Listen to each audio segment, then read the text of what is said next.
আমার আগে দুই জ্বালা সকাল থেকে খালি এটা খাবো না এটা খাবো না এটা খাবো না এটা বানাই দাও আর এই বুঝে রান্না রান্না রান্না করে চলে যায় সবসময় রান্না রান্না মা এটা আবার কি হলো কি হলো কি বানাচ্ছো?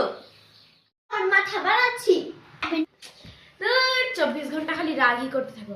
জানো আমার একটা বন্ধু কি হয়েছে, ডিপ্রেশনে চলে গেছে। না তোর একটা বন্ধু চাকরি চলে গেল, তোর একটা বন্ধু রকেটে চলে গেল, আর একটা বন্ধু ডিপ্রেশনে চলে গেল। আর रुको जरा सबर करो। হ্যাঁ রে, তোর ডিপ্রেশনে যেতে কত টাকা লাগে?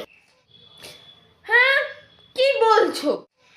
হ্যাঁ রে, দেখ 1-2 লাখ টাকা হলে তোকে ডিল হয়ে গেল, কিন্তু ওর তোকে বেশি টাকা মনে করলে ব্যাংক থেকে লোন নিয়ে নিব, কিন্তু ডিপ্রেশনে তো তোকে পাঠাবই।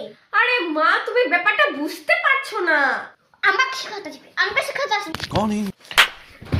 আচ্ছা ঠিক আছে তুমি যাও তো, তুমি রান্না করতে যাও, মাথাটা খেও না আমার। আমার খাচ্ছি, আমি তো कहाँ से आते हैं? খাচ্ছি। साला तुमको पागल कुत्ते का गाड़ी उठा के ले जाएगा। তোর কানে ধরো না, ডিপ্রেশনে তো আমি তোকে পাঠাবো, জামা কাপড় গুছিয়ে নে, সন্ধ্যাবেলা তোর বাবার সাথে আমি কথা বলবো। कैसे कैसे लोग रहते हैं यार। ডিপ্রেশনে বলছি তবে কোন নাটক শুনবো না আমি। চলে গেলাম আমি ডিপ্রেশনে।